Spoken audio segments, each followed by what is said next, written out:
सिद्धाणं नमो आयर्याणं नमो वज्झायाणं नमो लोई सर्वेसाहोणं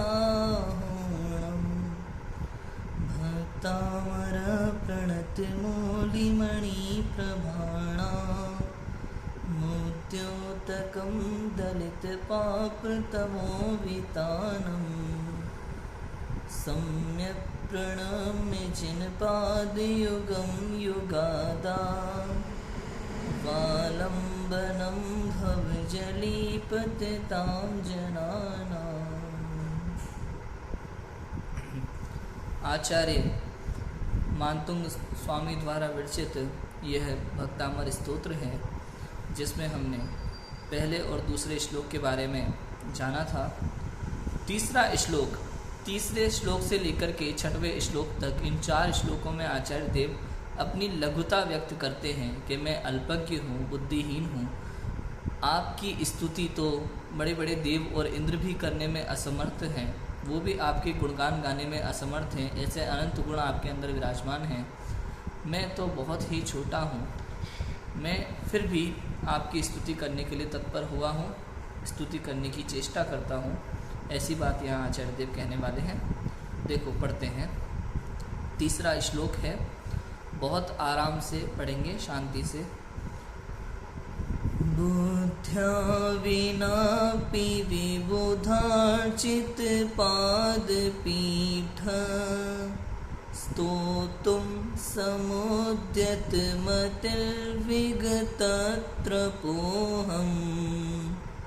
बालं विहाय जल संस्थितमेन्दुबिम्ब मन्यः कः इच्छति जनः सहसा ग्रहीतुम्। बड़ा प्यारा श्लोक है। आप बिल्कुल शांति से और आराम से एक एक अक्षर को बहुत आराम से पढ़ना, बहुत आसानी से पढ़ने में आएगा। एक एक अक्षर को देख करके पढ़ना, मात्राएं वगैरह का ध्यान रखते हुए पढ़ना, बहुत आराम से पढ़ने में आएगा। देखो क्या लिखा है।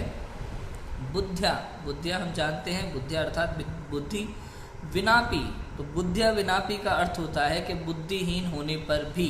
अपि माने होता है भी। अपि शब्द का शब्द जहाँ आता है संस्कृत में, तो अपि माने होता है भी। तो बुद्ध्या विनापी के बुद्धि रहित होने पर भी, बुद्धिहीन होने पर भी, बुद्धि के बिना भी, ठीक है, या अल्प बुद्धि का धारक होने पर भी, ऐसे शब्द, ऐसा अर्थ इसका निकलेगा। विबुधार्चित, विबुधार्चित माने देवों द्वारा पूजित, देवों द्वारा अर्चित, अर्चित माने पूजित, जो देवों के द्वारा पूजित है। पादपीठ, पादपीठ शब्द का अर्थ होता है सिंहासन। पादपीठ अर्थात सिंहासन, कि जिनका सिंहासन देवों द्वारा भी पूजित है, ऐसे जिनेंद्र भगवान, ठीक है। उनकी स्तुति बुद्धि विनाभि में करने के लिए क्या हुआ हूँ। स्तोतुम माने स्तुति करने के लिए, स्तोतुम स्तुति करने के लिए। समुद्यत, समुद्यत अर्थात क्या होता है। समुद्यत मति, मति है ना, मतिर आधा रा है, वहाँ रा को विसर्ग आदेश होता है। मति है तो मति को रा कर दिया है सूत्र के अनुसार। तो समुद्यत मति, तो समुद्यत मति माने तत्पर बुद्धि, तत्पर बुद्धि वाला हो रहा हूँ। मति माने होता है बुद्धि, तो तत्पर बुद्धि वाला हो रहा हूँ, मतलब अल्पज्ञ होने पर भी, बुद्धिहीन होने पर भी देवों द्वारा पूजित सिंहासन है जिनका, ऐसे जिनेंद्र भगवान की स्तुति करने के लिए मैं तत्पर बुद्धि वाला हो रहा हूँ, है ना। ये विगत त्रपोहम, विगत त्रपोहम माने लज्जा रहित, विगत त्रपोहम माने लज्जा रहित, लज्जा नहीं है उसमें, लज्जा नहीं कर रहा, ऐसा बिन लज्जा रहित होते हुए स्तुति करने के लिए तत्पर हो रहा हूँ, ऐसा। बालम विहाय जल संस्थित मिंदु बिंब, बालम विहाय, बाल, बालम माने बालक, बच्चा, विहाय माने उसको छोड़कर, बालक को छोड़कर, जल संस्थित मिंदु बिंब, कि जल में स्थित, मिंदु बिंब माने चंद्रमा का प्रतिबिंब, जल में जैसे चंद्रमा का प्रतिबिंब होता है, तो बालक, बालक को छोड़कर उसको पकड़ने के लिए, है ना, जल में स्थित चंद्रमा। मन्यः, मन्यः माने बिंदु मिंब, बिंबम, बिंबम, ये जो मन्यः का माँ है ये आधा ऊपर चला जाएगा बिंबम में, है ना। और यहाँ लिखा है अन्यः, अन्यः कः इच्छति, मतलब अन्य कौन इच्छा करता है, और कौन इच्छा करता है। जना, जना, और कौन जन इच्छा करता है। सहसा ग्रहीतुम, सहसा ग्रहीतुम का अर्थ क्या है? सहसा माने बिना विचारे, ग्रहीतुम माने ग्रहण करने के लिए। सहसा माने बिना विचारे, अपने आप। ऐसा कौन ग्रहण करने के लिए इच्छा करता है? कौन अन्य ऐसी इच्छा करता है? देखो क्या अर्थ निकलेगा कि देवों द्वारा जिनका सिंहासन पूजित है, ऐसे जिनेंद्र भगवान बुद्ध्या विनापि, बुद्धिहीन होने पर भी स्तोतुम, उनकी स्तुति करने के लिए, समुद्यत मतिर विगत त्रपोहम, लज्जा रहित होते हुए मैं उनकी स्तुति के लिए तत्पर बुद्धि वाला हो रहा हूँ। कैसे? और क्या कहते हैं कि बालम विहाय जल संस्थित बिंदु बिंब मन्य का इच्छति जन सहसा ग्रहीतुम, कि बालक को छोड़कर अन्य कौन बिना विचारे उस जल में चंद्रमा के प्रतिबिंब को देखकर ग्रहण करने के लिए जाएगा। एक बालक ही तो होता है ना जो जल में चंद्रमा का प्रतिबिंब देखता है ना, तो उसको पकड़ना चाहता है चंद्रमा समझ करके। तो ये तो बालक की चेष्टा है। ऐसे ही मैं बालक की तरह सूर्य को दीपक दिखाने वाला कार्य कर रहा हूँ, चंद्रमा को जल में पकड़ने का कार्य कर रहा हूँ, ऐसा कार्य मैं कर रहा हूँ। देखो भावार्थ हम पढ़ते हैं, इसमें क्या लिखा है श्लोकार्थ। देवों द्वारा पूजित है सिंहासन जिनका, ऐसे हे जिनेंद्र देव अत्यंत अल्प बुद्धि वाला, अर्थात बुद्धिहीन होने पर भी मैं जो आपकी स्तुति करने के लिए तत्पर हुआ हूँ, यह मेरी निर्लज्जता एवं धृष्टता ही है। भला जल में प्रतिबिंबित चंद्रमा के प्रतिबिंब को पकड़ने का साहस एक नादान अबोध बालक के अतिरिक्त अन्य कौन कर सकता है? अर्थात कोई नहीं। क्या होता है, देखो समझने की बात है यहाँ पे। क्या होता है कि चंद्रमा का प्रतिबिंब जल में तो पड़ता है, ठीक है, समुद्र में, पानी में, कहीं भी, घर में, ऐसा स्विमिंग पूल जैसा बना हो घर में होते हैं ना थोड़ा बहुत, या भगोना भी रखा हो तो चंद्रमा का प्रतिबिंब उसमें पड़ रहा है, ठीक है ना। कढ़ाई रखी हो बड़ी वाली, चंद्रमा का प्रतिबिंब वहाँ पड़ रहा है। बालक होते हैं वो बड़े जिद्दी होते हैं, यदि किसी बात की जिद उनने पकड़ ली तो वो रोते रहेंगे यदि उनकी जिद पूरी ना की जाए तब तक।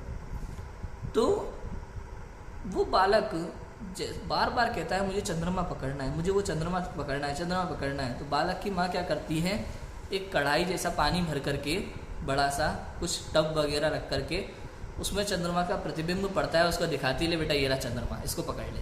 वो बालक उसको पकड़ता है, खुश होता रहता है। होता है कि नहीं होता? ऐसे ही हे प्रभु आपके अंदर अनंत